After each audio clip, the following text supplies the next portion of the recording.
एक प्रॉब्लम मैंने देखी मार्केट में कि जब लोगों के पास अच्छी क्वालिटी के फ्रूट ही नहीं है तो अच्छी क्वालिटी के प्लांट्स भी अवेलेबल नहीं थे। 200 रुपये केजी होलसेल रेट चलता है मार्केट में एवोकाडो का।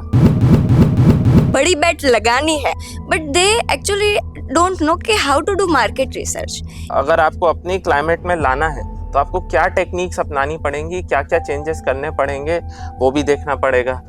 तो मेरी वेबसाइट भी it's not just a regular website, it's a blog. मैं उसमें इंफॉर्मेशन ऐसी शेयर करता हूँ जो लोगों को आसानी से नहीं मिलती, तो लोग ऑटोमेटिकली मेरे पास आते हैं। स्पेशली अगर गुजरात की बात करें तो कौन सी वैरायटी ज़्यादा सूटेबल है उसके? 1 करोड़ रुपए नर्सरी से कमाए तो बेसिकली इस स्टेज पे आने के लिए मैंने स्टार्टिंग से जो 2019 से कंटेंट बनाना शुरू किया था वो बहुत इम्पोर्टेंट था। सो सर ये एक प्लांट कितने में मिलता है? 2,500। फार्मर्स के साथ बहुत स्कैम हो रहे कि पौधे तो ले लिए पर वो ना फ्रूट देते, फ्लावरिंग में कई सारी दिक्कतें आती है। तो एवोकाडो में सबसे पहले अगर कोई क्लेम कर रहा है कि उसके प्लांट्स इम्पोर्टेड हैं तो इम्पोर्टेड हैं तो उसके पास तो एवोकाडो जब लगाना हो तो सॉइल प्रिपरेशन कैसे की जानी चाहिए? देखिए, सबसे पहले तो आपको सॉइल सर्वे करना पड़ेगा। उसमें आपको देखना पड़ेगा कि मिट्टी की डेप्थ कितनी है। दूसरा आपको करना पड़ेगा सॉइल टेस्ट। उसमें आपको अपने खेत से मल्टीपल सैंपल्स निकालने पड़ेंगे।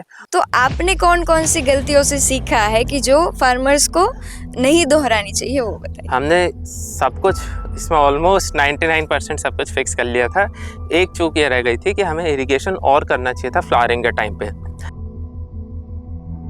Where to sell, when to sell and how to sell, कि कहाँ बेचा जाए उसे? देखिए, सबसे पहले तो अभी फ़िलहाल एवोकाडो का मार्केट बहुत हॉट है और अगर आप किसी भी मंडी में जाएंगे, स्पेशली गुजरात में तो बहुत ही अच्छा है मार्केट, तो आप अहमदाबाद की मंडी में जाएंगे आराम से बेच लेंगे।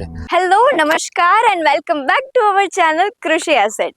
आज का ये एपिसोड बहुत ही ज़्यादा खास है क्योंकि आज हम गुजरात से स्पेशल आए हैं भोपाल पे एवोकाडो फार्मिंग के बारे में जानने के लिए। तो अगर आप भी एवोकाडो फार्मिंग के बारे में जानना चाहते हैं, कैसे एवोकाडो ऑर्चर्ड को मैनेज कर सकते हैं, कितनी लागत लगती है उसमें, कितना खर्च होता है और कितना प्रॉफिट उससे मिलता है, ए टू जेड पूरी जानकारी एवोकाडो फार्मिंग के बारे में हमने इस एपिसोड में दी है। Harshit Godha ji, the most handsome avocado grower in the world, जिसे आप जानते ही होंगे फॉर श्योर, उनके साथ भी हमने बहुत अच्छी कन्वर्सेशन आज की है एंड उन्होंने बहुत सारे ऐसी गलतियां बताई है जो फार्मर्स को नहीं करनी चाहिए इनिशियल स्टेज पे। तो ये पॉडकास्ट पूरा ज़रूर से देखें और अगर आपको इन्फॉर्मेटिव लगे तो दूसरे फार्मर्स के साथ भी शेयर ज़रूर से करें। स्पेशली गुजरात के फार्मर्स के लिए भी इसमें बहुत सारी इंफॉर्मेशंस है। तो आज का ये वीडियो अंत तक ज़रूर देखें। अब ज़्यादा देर ना करते हुए चलिए बात करते हैं हर्षित गोधा जी से। We hardly welcome you on our channel.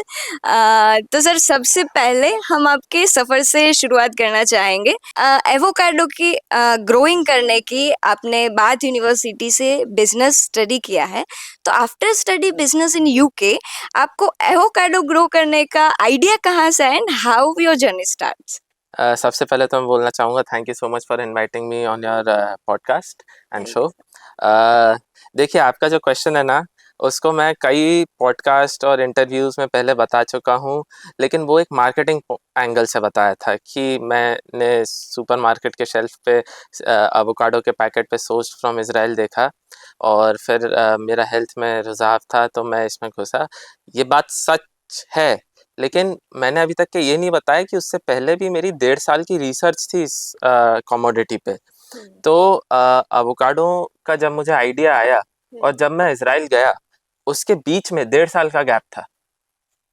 और वो 1.5 साल मैंने पढ़ाई करी, मार्केट रिसर्च करी और समझा कि क्या अगर मैं एवोकाडो में घुसता हूँ तो क्या इसमें मतलब हमें अपसाइड बहुत है, मतलब प्रॉफिट्स बाद में बहुत कमा सकते हैं कि नहीं कमा सकते, उसके बारे में मैंने पढ़ाई करी।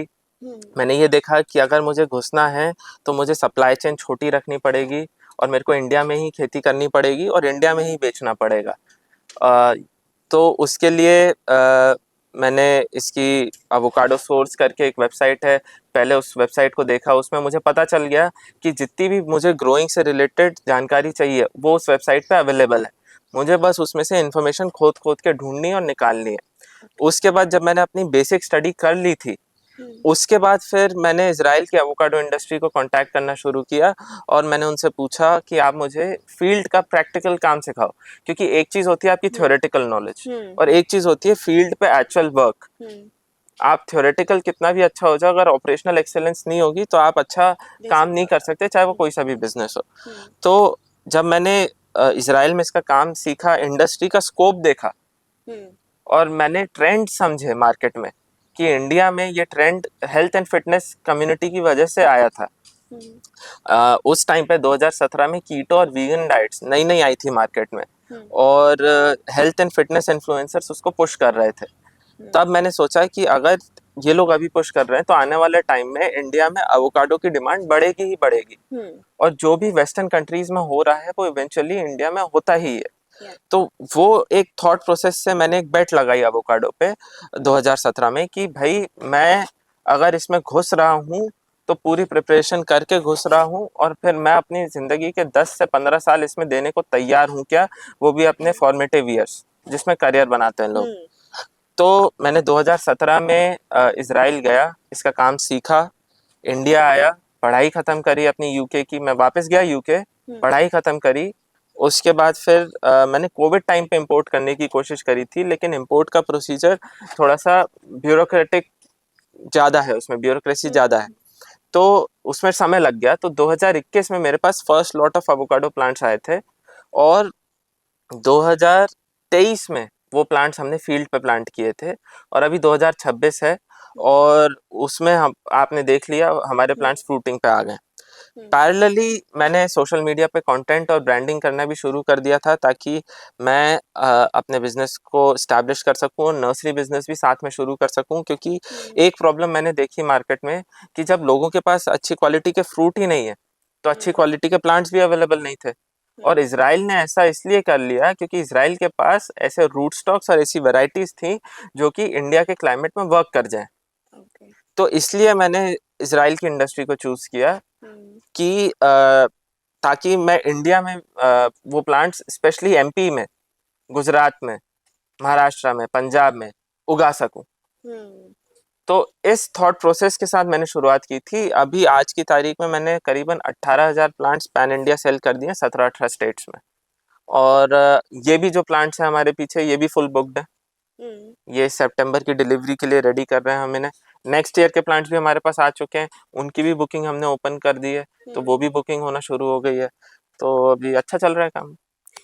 Sir, before going to avocado और नर्सरी के बारे में बात करने से पहले एक क्वेश्चन ये पूछना चाहती हूँ कि जैसे आपने बोला कि 1.5 साल आपने लिया फॉर मार्केट रिसर्च, हाँ। तो भी बहुत सारे यंगस्टर ऐसे हैं कि जिनको ऐसा कुछ बड़ी बेट लगानी है but they actually don't know कि how to do market research, कि वो एग्जैक्टली कैसे कर सकते, कोई भी plant, not just for avocado, कि किसी भी प्लांट को लेकर, क्रॉप को लेकर, अगर एग्री बिजनेस के लिए, एग्री सेक्टर के लिए अगर रिसर्च करनी है, मार्केट रिसर्च, तो हाउ टू डू दैट?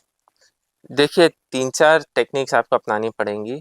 सबसे पहले तो कहीं आपके पास सोर्स ऑफ इंफॉर्मेशन मिल रहा है क्या, जहाँ से आप थ्योरेटिकल नॉलेज अपनी सोर्स कर पाओ।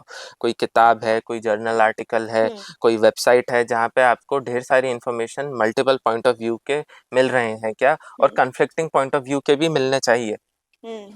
दूसरा, आपको फील्ड पे जाके समझना पड़ेगा कि कौन लोग इसकी खेती ऑलरेडी कर रहे हैं इस प्रोडक्ट की, या जो भी प्रोडक्ट आपने चूज किया। तो जैसे मैं इजराइल गया था तो क्योंकि इजराइल में ऑलरेडी अच्छे तरीके से हो रही थी। अब उसके बाद फिर उसको अगर आपको अपनी क्लाइमेट में लाना है तो आपको क्या टेक्निक्स अपनानी पड़ेंगी, क्या क्या चेंजेस करने पड़ेंगे, वो भी देखना पड़ेगा। क्या उसके लिए आपके पास आसपास सप्लायर्स हैं, वो भी देखना पड़ेगा। साथ में आपको मार्केट में भी पता करना पड़ेगा कि क्या उसकी डिमांड है। तो डिमांड मैंने जो कैलकुलेट करी थी वो ये था कि गूगल ट्रेंड्स कीवर्ड सर्च करके एक टूल है फ्री में गूगल का, मैंने उसमें सर्च किया एवोकाडो। उसमें आ गया कि एवोकाडो इंडिया में कितनी वॉल्यूम में सर्च हो रहा है, कौन कौन से स्टेट्स में सर्च हो रहा है, कौन कौन सी सिटीज में सर्च हो रहा है। तो मेरे को ये तो समझ में आ गया कि मार्केट एग्जिस्ट करती है, डिमांड है। अब मेरे को उसमें अपने आप को प्लेस करना था। तो मैंने उस हिसाब से अपना बिजनेस मॉडल बनाया है। आप जैसे देखोगे कि तो मेरी वेबसाइट भी it's not just a regular website, it's a blog. मैं उसमें इंफॉर्मेशन ऐसी शेयर करता हूँ जो लोगों को आसानी से नहीं मिलती, तो लोग ऑटोमेटिकली मेरे पास आते हैं और वो जानकारी भी चाहते हैं, प्लान्स भी चाहते हैं। और अगर मैं इतनी तगड़ी रिसर्च कर चुका हूँ तो उसका रीजन है कि इसीलिए मैंने इसराइल से अच्छे प्लांट्स चूज करे, क्योंकि मुझे एवरेज प्लांटिंग मटेरियल पे काम ही नहीं करना था। तो मार्केट रिसर्च करने के कुछ तरीके हैं। बाकी कुछ वेबसाइट्स भी हैं, जैसे फ्रेश प्लाजा करके एक वेबसाइट है, और एक है फ्रूट नेट पोर्टल करके एक वेबसाइट है। इससे आपको इंडिया का तो नहीं, लेकिन एक वर्ल्ड की एवोकाडो इंडस्ट्री के बारे में समझ में आएगा। एवोकाडो नहीं, एग्रीकल्चर इंडस्ट्री के बारे में समझ में आएगा। एक और वेबसाइट है इजराइल एग्री। तो इन सब पे आज मैं पब्लिश हो चुका हूँ, लेकिन जब मैंने रिसर्च करी थी तब मैंने ये सब वेबसाइट्स यूज करी थी। साथ ही एवोकाडो सोर्स मैंने अपने थ्योरेटिकल बैकिंग के लिए यूज किया था। Okay, so what a feeling, मतलब कि जब आप एक पॉइंट पे एक किसी वेबसाइट पे सर्च करते हो about that and after a time you are seeing yourself on that website, so it's such a good progress we can say. So sir, अब बात करते हैं कि आपने कितने एकड़ से शुरुआत की थी ये प्लांटेशन की, और क्या क्या उस टाइम पे आपने लगाया था? जैसे अभी हम 4 पॉली हाउसेज यहाँ देख रहे हैं कि आपने नर्सरी एस्टेब्लिश की है, तो ये ज़रा बताइए। तो देखिए, मैंने सबसे पहले प्लांट्स अपने और मेरे फर्स्ट कस्टमर हैं और मेरे बिजनेस पार्टनर भी हैं रौनक कानून को, उनको लिए मंगवाए थे। हम लोगों ने अपनी फील्ड्स पे एक्सपेरिमेंट किए और पैरेलली मैं डॉक्यूमेंट भी करता जा रहा था अपनी जर्नी यूट्यूब, इंस्टाग्राम और लिंक्डइन, फेसबुक पे। तो लोगों के कॉन्टैक्ट्स आने लगे, तो फिर मैं प्लांटिंग मटेरियल और मंगाने लगा ताकि मैं उसको डेवलप करके, बड़ा करके, फील्ड रेडी करके सेल कर सकूं। तो वो भी मैंने किया। उससे मतलब अभी मैंने आपको बताया 18 स्टेट्स में मेरी सप्लाई हो गई है। अब ये हो गया है कि जैसे हमारी नर्सरी में 1 या 2 पॉली हाउस फंक्शनिंग रहते हैं, पैरेलली बचे हुए 2 पॉली हाउस की वर्किंग चल रही रहती है। जैसे ही यही 2 क्वारंटाइन से रिलीज होते हैं, खाली होते हैं, वो वाले पॉली हाउस में ऑलरेडी प्लांट्स आ जाते हैं। तो वो एक रोटेशन बन गया है। तो वैसे हम फंक्शनिंग कर रहे हैं और आगे जाके हमारा गोल है कि हम इंडिया में ही प्लांट्स डेवलप करें, इंडिया में ही प्लांट्स सप्लाई करें, क्योंकि अब जेनेटिक मटेरियल मेरे पास आ गया है। तो आई एम जस्ट वेटिंग कि वो प्लांट्स जब मैच्योर होंगे तो मैं इंडिया में Indian grown avocado plants supply कर सकता हूँ। वो इंडो इजराइल एवोकाडो प्लांट्स ही रहेंगे और जेनेटिक्स उनके इजरायली ही रहेंगे, लेकिन इंडियन सॉइल पे grow. Okay, get it. So sir, अभी यहाँ पर हम जो नर्सरी देख रहे हैं, यहाँ से सारे पौधे इजराइल से इम्पोर्टेड है अभी, right? Planting material, planting material सारे हाँ। इजराइल से इम्पोर्टेड है। तो आपने जैसे बताया कि पैरेलल चलते हैं आपके सारे हाँ, पॉली हाँ, हाउसेस में। हाँ। तो अगर मैं आज कुछ प्लांटिंग मटेरियल यहाँ पे ऑर्डर करूँ तो कितने टाइम बाद मुझे मिलेंगे? देखिए, डिपेंड करता है। अब अगर आप ऑर्डर करते हो तो आपको नेक्स्ट ईयर सितंबर में मिलता। अगर आप 2 महीने पहले ऑर्डर करते तो शायद इस लॉट में से आपको इस सितंबर में मिलता। सितंबर में मेजॉरिटी हमारी सप्लाई शुरू हो जाती है।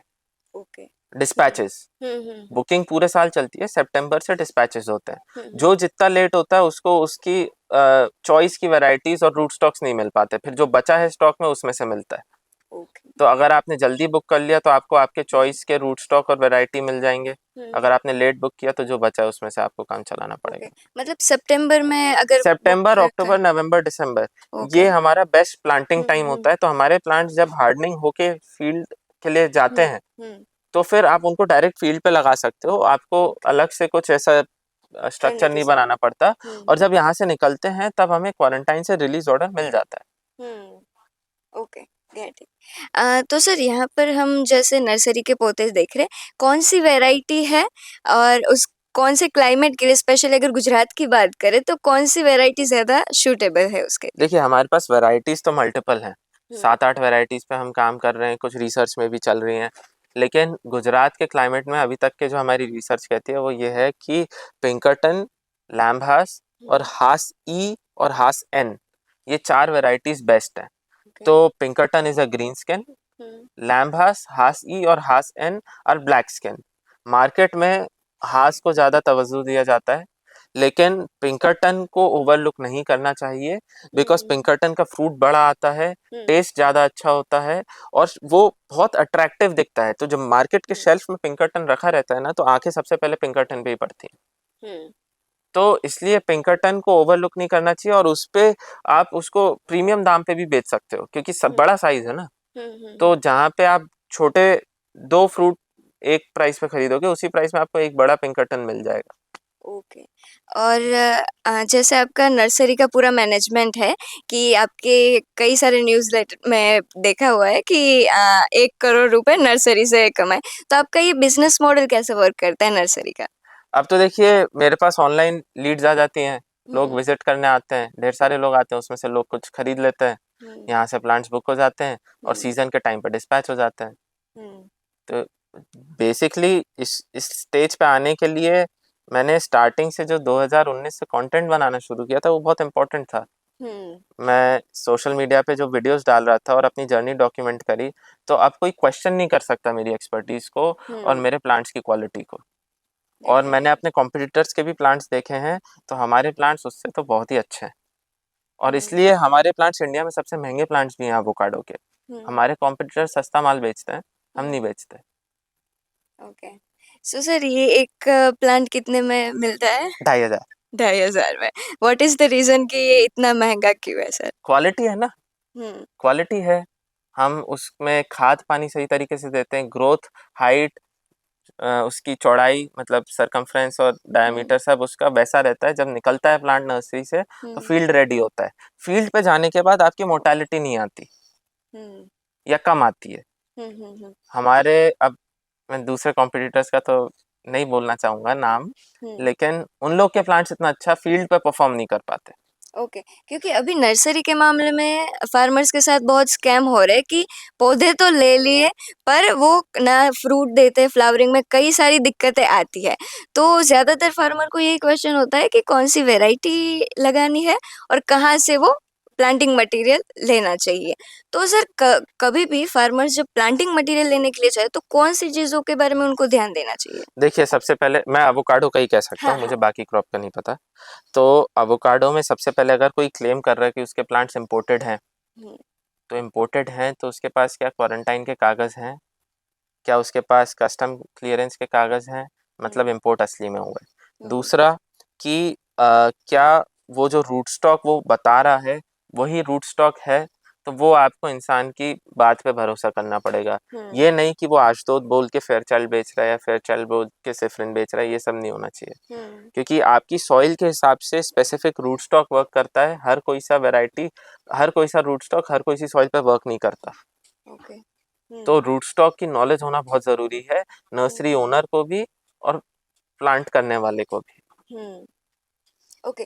तो अगर आज मुझे कोई यहाँ से लेना है प्लांटिंग मटेरियल तो बेसिकली मैं अगर मेरी सॉइल टेस्टिंग का रिपोर्ट आपको दिखाऊँ तो फिर उसके हिसाब से मुझे प्लांट मटेरियल मिलेगा? हाँ, तो देखिए मैं बेसिक्स बता देता हूँ। अगर आपका पीएच 7 से 8, साढ़े 8 तक का है, तो आशदोद देगनिया अच्छा परफॉर्म करते हैं। ये इजराइल के इंडस्ट्री लीडिंग रूट स्टॉक्स हैं। 8.5 से ऊपर फिर फेयरचाइल्ड, फेयरचाइल्ड बहुत अच्छा रूट स्टॉक है, लेकिन उसकी ग्रोथ बहुत विगरस होती है, तो उसको प्रून थोड़ा ज़्यादा करना पड़ता है। रेतीली मिट्टी हो तो फिर जिफ्रिन 99 करके एक रूट स्टॉक है, वो आपको लगाना चाहिए। और अगर ठंडी जगह है तो ज़ुतानो करके एक रूट स्टॉक है, वो आपको लगाना चाहिए। तो ये सब रूट स्टॉक स्पेसिफिक एनवायरनमेंट और स्पेसिफिक सॉइल के लिए अडेप्टेड है, उन्हीं को यूज़ करें। Get it. Okay. So sir next question for nursery कि यहाँ पर पूरा आपने पॉली हाउस लगा के इसको मेंटेन किया हुआ है। आपने जैसे बताया कि अगर फार्मर खरीदे तो डायरेक्ट वो हार्डनिंग हुए प्लांट है हाँ ये, हाँ तो वो डायरेक्ट ऑन फील्ड लगा सकते हैं। तो ऐसी कौन कौन सी मिस्टेक है जो आपने बताई थी कि फार्मर्स करते हैं आफ्टर बाइंग दैट प्लांटिंग हाँ मटेरियल जो उन्हें नहीं करनी चाहिए? देखिए कुछ मिस्टेक्स हैं, जैसे बेड्स नहीं बनाए। रेस बेड्स के लिए मैं शुरू से बोलता आ रहा हूँ अपने यूट्यूब चैनल पे, कुछ लोग हैं जो आज भी बिना रेस बेड्स के लगा देते हैं। दूसरी है, 2 ड्रिप लाइन्स लगाना बहुत ज़रूरी है। एवोकाडो की वाटर रिक्वायरमेंट्स काफ़ी हाई हैं। अगर आपने एक ड्रिप लाइन लगाई है तो 5 साल बाद आप पूरे अपनी पीवीसी लाइन खोद के उसमें दूसरी ड्रिप लाइन नहीं लगा सकते, आपको स्टार्टिंग से ही 2 ड्रिप लाइन लगानी पड़ेंगी। तीसरा, आपको इनलाइन ड्रिपर्स लगाने हैं, ऑनलाइन ड्रिपर्स या फिर माइक्रो ट्यूब्स नहीं लगानी। वो इसलिए क्योंकि इनलाइन ड्रिपर्स का एक स्पेसिफिक डिस्चार्ज होता है जो डायरेक्ट रूट जोन पे जाता है। ऑनलाइन ड्रिपर्स गर्मी में कॉन्ट्रैक्ट और एक्सपैंड होते हैं, कभी कभी निकल जाते हैं और वहाँ से पाइप का लीकेज होता है और लीकेज आपको काफ़ी टाइम तक के पता ही नहीं चलेगा। तो ये एक प्रॉब्लम होती है। माइक्रो ट्यूब्स लोग क्यों लगाते हैं मेरे को समझ में नहीं आता। माइक्रो ट्यूब लगा के वो अपनी ड्रिप लाइन खराब कर रहे हैं। माइक्रो ट्यूब और एरो ड्रिपर्स नर्सरी के लिए हैं, ऑर्चर्ड के लिए नहीं है। तो लोग वो भी करते हैं। और उसके अलावा फिर प्लांटिंग करते टाइम क्या होता है कि अगर आपका बेड का टॉप लेवल, सॉइल का टॉप लेवल और जो ये कोकोपीट है इसका जो टॉप लेवल है ये मैच करना चाहिए, इसको ऊपर नीचे नहीं होना चाहिए। तो अगर नीचे हुआ तो वहाँ पे वाटर लॉगिंग की कंडीशंस बन सकती है मॉनसून में। ऊपर हुआ तो आप रूट डायरेक्ट एक्सपोज कर रहे हो, क्योंकि बारिश से कोकोपीट तो साइड हो जाएगा, फिर रूट्स एक्सपोज हो जाएंगी सनलाइट में, तो वो भी नहीं करना है। फिर उसके अलावा लोग बैम्बू से स्टेक नहीं करते। क्या है कि आपको लगाते साथ ही पौधे के थोड़े से डिस्टेंस से एक ठोस बांस लेके उसको गाड़ना है और उससे पौधे को बांधना है जब तक कि पौधा 2-3 साल का नहीं हो जाता और खुद इतना स्ट्रांग नहीं हो जाता कि वो अपने आप को ग्रो कर सके। तो जैसे कि हम अभी आपके एवोकाडो ऑर्चर्ड पे खड़े हैं, तो कितने एरिया में आपका ये ऑर्चर्ड एस्टेब्लिश किया हुआ है? देखिए ये वाला जो ऑर्चर्ड है ये 5 एकर्स का है। इसको 2023 में प्लांट किया था। इसमें 5 वेराइटीज 3 रूट स्टॉक्स पे हैं, मतलब 15 कॉम्बिनेशंस हैं हमारे पास। And this was our pilot study. इस ऑर्चर्ड से हमें इतना सीखने को मिला, हमें पता है कि कौन सी वेराइटी कौन सा रूट स्टॉक परफॉर्म करता है और कौन सा नहीं करता, और कौन सी वेराइटी गर्म क्लाइमेट में बेस्ट परफॉर्मिंग होती है। तो ये वही ऑर्चर्ड है। 3 साल हो गए हैं, अब फ्रूटिंग पे आया है, कमर्शियल हार्वेस्ट है, तो स्क्रीन पे आपके फोटो आ जाएगी। एंड इसमें सबसे अच्छी वैरायटी जो हमें लगी वो है पिंकरटन और लैम्बहास। ये by far one of the best varieties हैं गर्म एरिया के लिए, जहाँ पे टेम्परेचर 45 या 46 जाता है, जैसे कि गुजरात में। ओके, तो सर कोई भी क्रॉप लगाने से पहले 3 चीज़ें बहुत ज़रूरी होती है। एक है हमारी सॉइल, ज़मीन, दूसरा कि पानी, और तीसरा हमारा वेदर की वातावरण कैसा रहता है। तो सबसे पहले बात करते हैं सॉइल के बारे में। तो एवोकाडो जब लगाना हो तो सॉइल प्रिपरेशन कैसे की जानी चाहिए? देखिए सबसे पहले तो आपको सॉइल सर्वे करना पड़ेगा। उसमें आपको देखना पड़ेगा कि मिट्टी की डेप्थ कितनी है। दूसरा आपको करना पड़ेगा सॉइल टेस्ट। उसमें आपको अपने खेत से मल्टीपल सैंपल्स निकालने पड़ेंगे और उनको टेस्टिंग के लिए भेजना पड़ेगा। सॉइल टेस्टिंग में हम 3 चीज़ें टेस्ट करते हैं: soil salinity, soil fertility and soil texture. Salinity पता चलती है पीएच, ईसी और सोडियम एब्जॉर्प्शन रेशियो से। फर्टिलिटी पता चलती है नाइट्रोजन, पोटेशियम एंड फॉस्फोरस से। एंड सॉइल टेक्सचर से हमें पता चलता है sand, silt and clay percentage कितना है। एक बार हमें ये पता चल जाए तो हम फिर बता सकते हैं कौन सा रूट स्टॉक सूटेबल है। साथ ही वाटर भी बहुत ज़रूरी है टेस्ट कराना, क्योंकि गुजरात, राजस्थान इन साइड पे जो वाटर है वो काफ़ी खारा हो सकता है, अल्कलाइन हो सकता है, आपका पीएच ज़्यादा हो सकता है, आप में क्लोराइड कंटेंट ज़्यादा हो सकता है सॉइल में। तो ये सब बाद में लॉन्ग टर्म में इश्यूज क्रिएट करेंगे। तो या तो आप सबसे पहले टेस्ट करा के अप्रूव करा लीजिए हमसे कि आप उगा सकते हैं कि नहीं, और नहीं तो फिर अगर आपका हमने बताया कि यहाँ नहीं उग सकता, या फिर आपको फिर आरओ वाटर ट्रीटमेंट प्लांट लगाना पड़ेगा, या फिर आपको रिवर्स ऑस्मोसिस के थ्रू वाटर को ट्रीट करना पड़ेगा, ताकि वाटर न्यूट्रल हो जाए। इसके बाद आप बात करते हैं क्लाइमेट की। तो क्लाइमेट देखिए, एवोकाडो में 5 to 45 डिग्री सेल्सियस का अगर रेंज हो तो एवोकाडो उग सकता है। वेराइटीज़ डिफर करती हैं। अगर 35 मैक्स जा रहा है, उससे ऊपर नहीं जा रहा, तो आप हास लगाइए।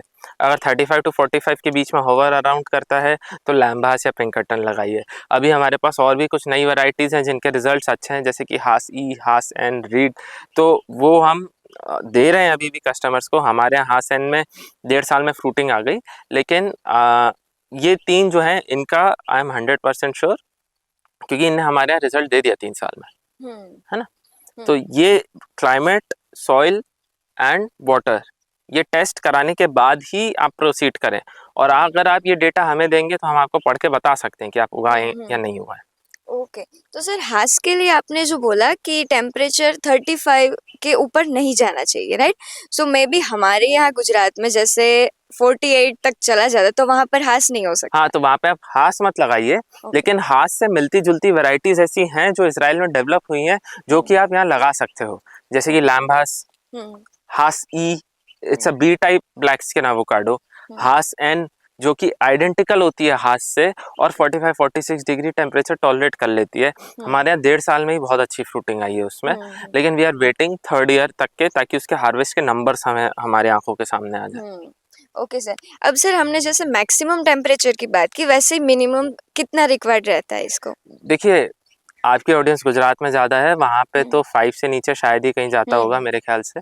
तो मोस्टली मिनिमम टेम्परेचर पे आपको ध्यान उतना नहीं देना, लेकिन अगर आपका टेम्परेचर 14-15 से अबव ही रहता है, उससे नीचे नहीं जाता है, मतलब आप ट्रॉपिकल जोन में है। हाँ। और ट्रॉपिकल जोन की ये क्रॉप है ही नहीं, ये सब ट्रॉपिकल है। तो आप, क्योंकि अगर आपको सर्टेन चिलिंग आवर्स नहीं मिलेंगे एवोकाडो को, तो एवोकाडो ग्रो तो होता रहेगा, लेकिन उसमें फ्लावरिंग इंड्यूस नहीं होगी।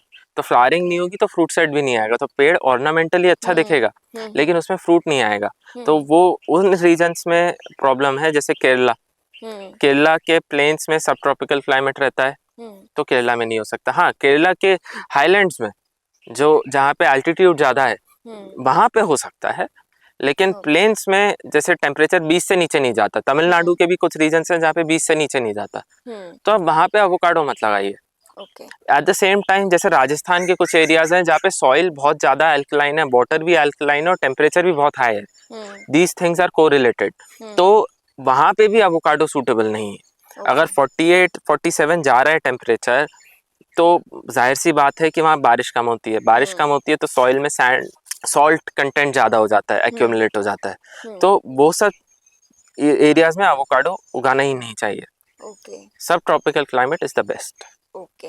तो जैसे कि अगर गुजरात में 5 से नीचे बहुत कम ही टेम्परेचर जाता है, तो वहाँ पर हम एवोकाडो कर सकते हैं ना? गुजरात में कौन-कौन सी जगह से आपके प्लांट्स गए हुए हैं? देखिए, हम काफ़ी कस्टमर्स हैं हमारे गुजरात के।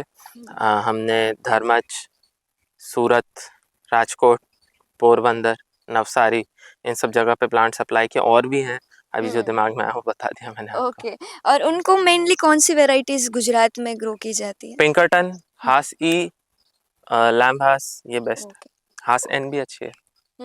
Okay sir. सो अब बात करते हैं प्लांटिंग के बाद जो हम यहाँ पर वीट मैट देख रहे हैं, तो इसका क्या फायदा है? देखिए, वीट मैट के 2 अच्छे फायदे हैं। एक तो कि खरपतवार कम होती है, तो काम करना आसान हो जाता है। दूसरा, हमने वाइट कलर चूज किया, तो वाइट कलर क्या है, सनलाइट रिफ्लेक्ट करता है, ब्लैक अब्जॉर्ब करता है, तो रूट जोन गर्म नहीं होता, तो वाइट का ये भी एक फायदा है।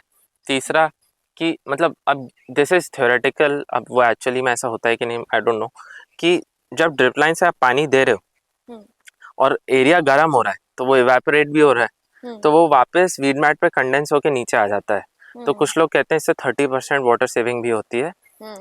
मैंने कोई रिसर्च देखी नहीं है और पढ़ी नहीं है, तो I can't say for sure, but ये एक फायदा और होता है इसका। ओके। सर, जब हम प्लांट करते हैं इसको, तो उसी वक्त हमें वीड मैट लगा देनी है? हाँ, उसी वक्त प्लांट करते ही लगा दीजिए। बीच बीच में आपको हो सकता है निकालना पड़े, तो मतलब खाद डालने के लिए, क्योंकि हम ऑर्गेनिक मैन्योर भी यूज करते हैं, farm yard manure, vermicompost, तो वो डालने के लिए आपको शायद वीड मैट बीच बीच में खोल के उसमें डाला, फिर वापस कवर कर दिया। But it's much easier than harvesting weeds all the time, और उसके बाद वहाँ काम, मतलब झाड़ हो जाएगा तो आप काम ही नहीं कर पाओगे। तो सर, ये इसकी लाइफ स्पैन कितनी है? ये जिस कंपनी का एग्री प्लस, उसका मतलब बहुत प्रीमियम प्रोडक्ट है, तो आई थिंक 10 to 15 ईयर्स कुछ नहीं होगा इस वीड मैट को। ओके। हाँ। और वीड मैट के लिए इन्वेस्टमेंट कितना लगता है सर? डिपेंड करता है, ब्लैक सस्ती आती है। अब मेरे को on the top of the head याद नहीं आ रहा, लेकिन अराउंड 50,000-60,000 का खर्चा आ जाता है वीड मैट पे, वाइट वाली का। ब्लैक सस्ती आ जाती है, black is almost half the price. तो अगर आपके पास फंड्स का कुछ लिमिटेड हो, तो फिर आप ब्लैक भी लगा सकते हो, ऐसा नहीं है, बट कुछ ना कुछ बेनिफिट तो ब्लैक से भी मिलता ही है। ओके। सो 40 to 50,000 मैक्सिमम पर एकड़ हम ये लगा सकते हैं। सर, जैसे हम देख रहे हैं कि आसपास तो वीड है इसके, और बीच बीच में कुछ है, तो क्या वो आसपास वीड होने से फर्क नहीं पड़ता। अब जैसे यहाँ पे भी वीड था, हमने ट्रैक्टर चलवा के साफ कर दिया, यहाँ पे हम इसको हाथ से हटवा सकते हैं, या फिर हम कोई हर्बिसाइड डाल सकते हैं। लेकिन अगर हम बेड पे डालेंगे, तो उससे प्लांट्स की जो जड़ें हैं, एवोकाडो का बहुत शैलो रूट सिस्टम होता है, वो पूरे बेड पे फैलता है, तो वो ऑलरेडी वहां तक जा चुका है, अब हम वहां पे हर्बिसाइड नहीं डाल सकते, तो इसलिए आपको वीड मैट लगाना ही पड़ेगा। Okay sir, and second thing जो हम देख रहे हैं कि रेस बेड बने हुए हाँ, हैं, तो हाँ। ये क्यों कंपलसरी है? देखिए रेज़ बेड्स का मेन रीज़न ये है कि जहाँ पे भी क्ले सॉइल ज़्यादा होती है या फिर जहाँ पे भी मानसून हेवी होता है, वहाँ पे सॉइल में वाटर सैचुरेशन बहुत ज़्यादा हो जाता है और ऐसे में प्लांट को ऑक्सीजन रूट ज़ोन को कम मिलेगा या फिर उसमें फंगस इश्यूज़ भी आ सकते हैं जैसे फाइटोप्थोरा। अगर हम बेड्स बनाते हैं तो प्लांट को जितना पानी चाहिए वो हम ड्रिप से और बारिश से उसको मिल जाता है, एक्सेस पानी रन ऑफ होके इधर इकट्ठा हो जाता है। इधर इकट्ठा हो तो हमें फ़र्क नहीं पड़ रहा, पौधे के रूट सिस्टम के आसपास इकट्ठा नहीं होना चाहिए, नहीं तो फिर वो लॉन्ग टर्म में आपको प्रॉब्लम क्रिएट करेगा। ओके। एंड सर, हम यहाँ पे ड्रिप इरिगेशन देख हाँ, रहे हैं, तो आपने मेंशन किया था कि 2 ड्रिपर लगाना इम्पोर्टेंट है, तो वो क्यों 2 important? Drip line drip line, और हाँ। हर ड्रिप लाइन पे कम से कम 4 से 6 ड्रिपर ऑन ईच साइड। तो ओके। स्टार्टिंग में तो आप उसे रिंग प्लग से चोक करके रख सकते हो एक्सेस ड्रिपर्स को। बाद में आपको सारे ड्रिपर्स खोलने हैं ताकि पूरे बेड पे पानी जाए, पूरे बेड पे फर्टिलाइजर जाए, क्योंकि avocado I have told you before कि ये पूरा यहाँ पे भी इसमें रूट सिस्टम आ चुका है। इस पूरे में ओके। कैनोपी आपको यहीं तक दिख रही है लेकिन हाँ, रूट्स हाँ। यहाँ तक भी फैली हुई हैं। तो ओके। ऐसे में आपको वहां भी पानी देना है तभी ग्रोथ अच्छी आएगी। हुँ। ओके। और सर, जैसे कि फर्टिलाइज़र का आपने बोला कि फर्टिगेशन किया जाता है, हाँ, तो स्प्रे के थ्रू क्या हम फर्टिलाइज़र नहीं दे सकते एवोकाडो को? एवोकाडो में स्प्रे के थ्रू फर्टिलाइजर जाता ही नहीं है बोरॉन को छोड़ के। बोरॉन भी जब एवोकाडो का फ्लावर कॉलीफ्लावर स्टेज में होता है, कॉलीफ्लावर स्टेज मतलब बड खुलने से पहले की स्टेज को कॉलीफ्लावर स्टेज बोलते हैं। ओके। उस स्टेज में जब एवोकाडो का फ्लावर होता है तब वो बोरॉन एक्सेप्ट कर लेता है। उसके अलावा एवोकाडो की लीव्स का नेचर ऐसा है ही नहीं कि आप उसके स्प्रे से फर्टिलाइजर कर सको। तो ऐसे में आपको रूट जोन से ही फर्टिलाइजर देना है। तो फर्टिगेशन एक बहुत डीप टॉपिक है जो अगर जिसको सही तरीके से करना है अगर, तो हमने फर्टिगेशन का कोर्स बनाया है, Indo Israel avocado fertigation course, जिसमें इजराइल के एक्सपर्ट साथ में हैं और उनके लेक्चर्स हैं। हमारा मेरा और रौनक का इंग्लिश वर्जन है और उसमें हमने सिखाया है कि आपको अपने फील्ड के हिसाब से, अपने प्लांट के हिसाब से soil test, leaf test, water test पढ़ के कैलकुलेट कैसे करना है कि फर्टिलाइज़र कितना दें, कितनी फ्रीक्वेंसी से दें और कब-कब बदलें और कब-कब इंक्रीज़ करें। तो वो कोर्स बहुत ज़रूरी है। उसमें हम फर्स्ट ईयर का आपको प्लान बना के फ्री में भी दे देते हैं और उसके बाद आप इतना समझ जाओगे कि उसको सेकंड ईयर ऑनवर्ड्स कैसे देना है। Okay sir. नेक्स्ट थिंग सबसे इम्पोर्टेंट है प्रूनिंग। तो हाँ। जैसे कि हम देख रहे हैं कि प्रूनिंग कब करनी चाहिए और कौन-कौन से बहुत ही गलत वे है जो फार्मर्स मिस्टेक करते हैं कि ऐसे प्रून नहीं करना चाहिए? देखिए प्रूनिंग में एक बहुत ज़रूरी चीज़ है कि आपको स्टार्टिंग से ही ट्री को शेप दे देना चाहिए। अभी क्या है हमारे यहाँ ट्री में हार्वेस्ट लगा हुआ है तो हम अभी प्रून नहीं कर सकते। लेकिन स्टार्टिंग से ही अगर ट्री को ऐसा शेप दिया जाए, वाइन के कप जैसा, और अंदर से ऐसा किया जाए, ऐसा हमने हमारे प्रूनिंग का भी कोर्स बनाया, उसमें 8 टेक्निक्स डिस्कस किए हैं। ये इज़रायली मेथड 2 है जो हम यहाँ फॉलो कर रहे हैं। तो उसमें आपको वाइन के कप के जैसा शेप देना है, अंदर से उसको ऐसा करना है ताकि सनलाइट अंदर भी आए और फ्रूट नीचे की तरफ या फिर इस कैनोपी के इस पार्ट में भी फ्रूट आए। क्या होता है कि अगर आपने इस कैनोपी को नेकेड कर दिया या हैवी प्रून कर दिया तो सारा फ्रूट ऊपर शिफ्ट हो जाएगा जहाँ पे सनलाइट आ रही है। लेकिन इतने बेड पे, इतनी हाइट पे आपको उसको हार्वेस्ट करना बहुत टेक्निकली डिफिकल्ट हो जाएगा और इनएफिशिएंट हो जाएगा। तो वो आपको अवॉइड करना है।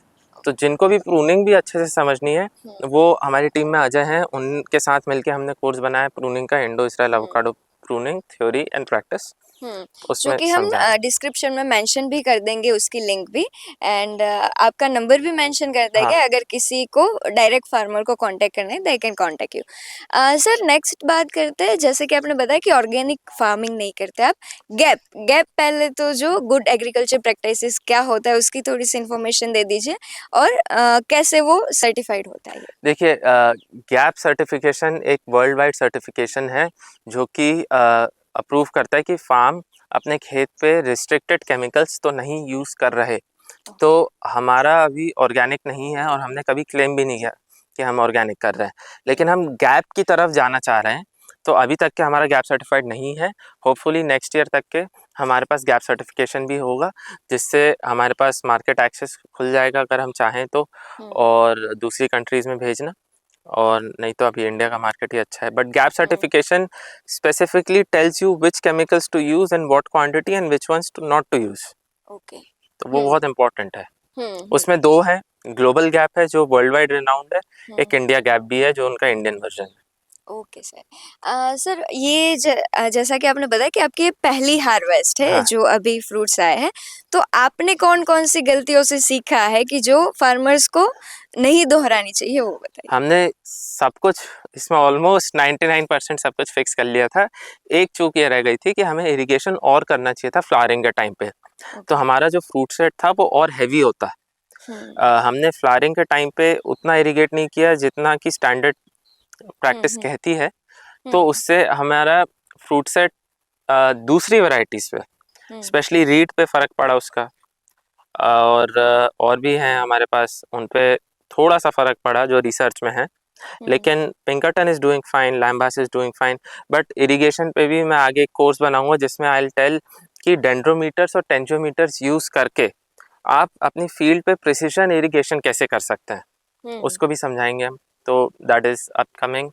Okay sir. नॉर्मली कितना पानी चाहिए होता है एवोकाडो को irrigation?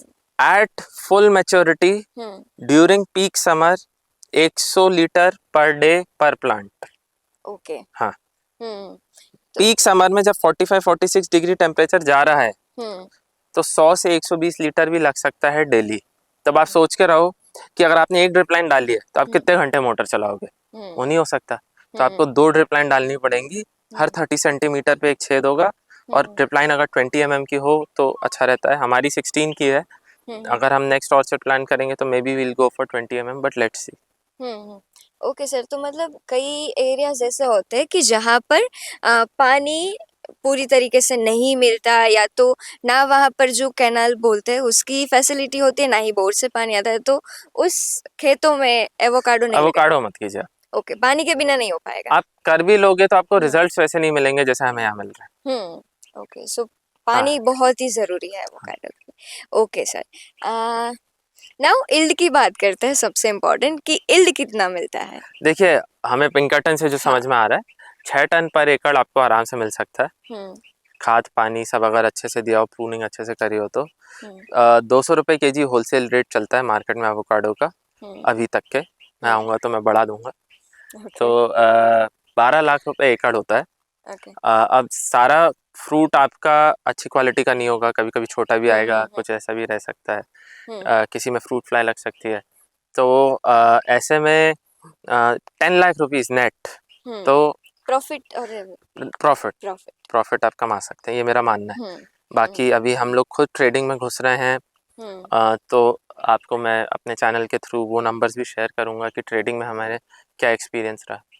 Okay sir, but mostly farmer जब कोई भी ऐसी नई क्रॉप ग्रो करने के बारे में सोचते हैं, तो पहला सवाल उनको ये आता है कि मैं बेचूंगा कहाँ।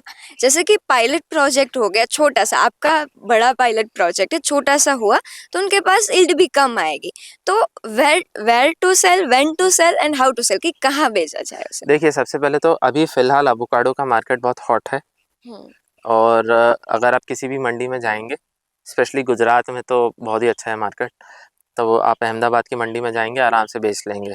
अगर आप हमें बेचना चाहते हैं, तो अभी हमने एक Indo Israel joint venture sign किया है इज़राइल की एक कंपनी के साथ जिसका मैं सीईओ हूँ। उसमें हम मुझसे, मेरे जितने भी नेटवर्क में किसान हैं जो एवोकाडो उगा रहे हैं उनसे, और इम्पोर्टेड फूड हम खरीद के अंडर अ कॉमन ब्रांड बेचेंगे। एंड हमारी कोशिश ये रहेगी कि हम 12 मंथ का सप्लाई क्रिएट कर पाएँ। हम्म। तो उसमें टाइम लगेगा थोड़ा, hmm. But that is the गोल।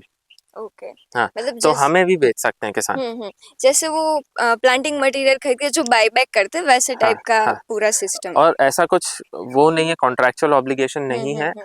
अगर आप हमें अच्छा प्रोड्यूस सप्लाई करेंगे तो हम ऑफ कोर्स चाहेंगे कि हम आपसे ही खरीदें। हुँ, हम भी चाहते हैं कि हमारी सप्लाई चेन शॉर्ट हो, हुँ। क्योंकि बड़ी सप्लाई चेन्स में क्वालिटी की प्रॉब्लम्स आती हैं, चाहे आप कितना ही कोल्ड रूम से आप उसको कंट्रोल कर लो। Okay sir. तो सर ये एक फ्रूट जैसे कि हम इंटरनेट पे देखते हैं, 200 रुपए का भी एक एवोकाडो बिकता है। पर गुजरात में जहाँ तक जैसे आपने बताया कि मेट्रो सिटीज़ में अच्छी डिमांड्स है, बट लोकली अभी भी एवोकाडो की इतनी डिमांड नहीं है।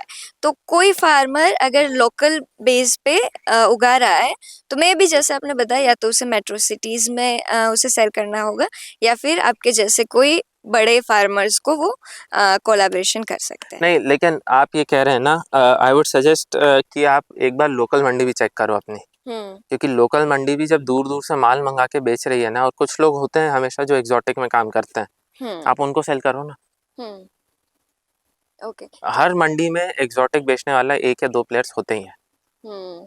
और जैसे वो डायरेक्ट करेगा फार्मर टू हाँ एंड कंज्यूमर, तो उसके प्राइस भी फार्मर को अच्छे हाँ मिलेंगे। हाँ। सही है सर। एंड ग्लोबली अगर देखें तो मार्केट साइज कितनी है एवोकाडो की? ग्लोबल मार्केट का तो अभी मेरे को आइडिया नहीं है, ये पता है कि global market is growing at a rate of 7% per annum, okay. और Indian market is growing at a rate of 100% per annum. हर साल 100%। मार्केट डबल हो रहा है। वो इसलिए क्योंकि मार्केट अभी शुरू हुआ है। आने वाले टाइम में मेरी रिसर्च ये कहती है कि इंडिया का एवोकाडो मार्केट इंडिया के एप्पल मार्केट के जितना बड़ा हो सकता है।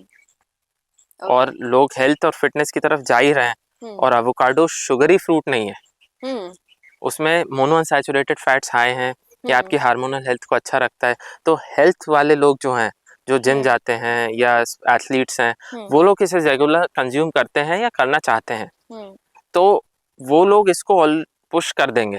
आई एम मतलब बेट कर रहा हूँ मैं इस चीज़ पे। ओके सर, एक बहुत इम्पोर्टेंट एंड आपका शायद फेवरेट टॉपिक की हेल्थ बेनिफिट्स क्या है एवोकाडो के? देखिए, एवोकाडो में 3-4 चीज़ें ऐसी हैं, जैसे उसमें विटामिन के ये सब हाई है, उसमें पोटेशियम हाई है, उसमें फाइबर अच्छा है, और जो मेन रीज़न है एवोकाडो का वो है उसका मोनो अनसैचुरेटेड फैट कंटेंट। तो इतना अच्छा हेल्दी फैट आपको और किसी भी प्रोडक्ट से नहीं मिल रहा। आपको ऑलिव ऑयल से मिल जाएगा, लेकिन ऑलिव ऑयल आप कितना कंज्यूम कर सकते हो, जबकि और अगर आप वेजिटेरियन हो तो आप एग्स नहीं खा सकते, अगर आप वीगन हो तो आप काउ बेस्ड प्रोड्यूस नहीं खा सकते, डेयरी नहीं खा सकते। लेकिन एवोकाडो इज समथिंग जो आपको इन सब रिस्ट्रिक्शंस के परे है, एंड उससे आपकी हेल्थ में आपका जो एलडीएल कोलेस्ट्रॉल होता है वो कंट्रोल में रखता है। उसके बाद आपके जो हार्मोन्स हैं, टेस्टोस्टेरोन, एस्ट्रोजन, जो सेक्सुअल हार्मोन्स होते हैं, उनको बैलेंस में रखता है, और यही हार्मोन्स आपकी मसल बिल्डिंग और फैट लॉस को गवर्न भी करते हैं। तो अगर आपका हार्मोनल सिस्टम अच्छा है, तभी आप एक्सेस प्रोटीन लेके मसल बना सकते हो, या कम कैलोरीज करके वेट कट कर सकते हो। लेकिन आपकी हार्मोनल प्रोफाइल तो ठीक हो उससे पहले, तो वो एवोकाडो करता है।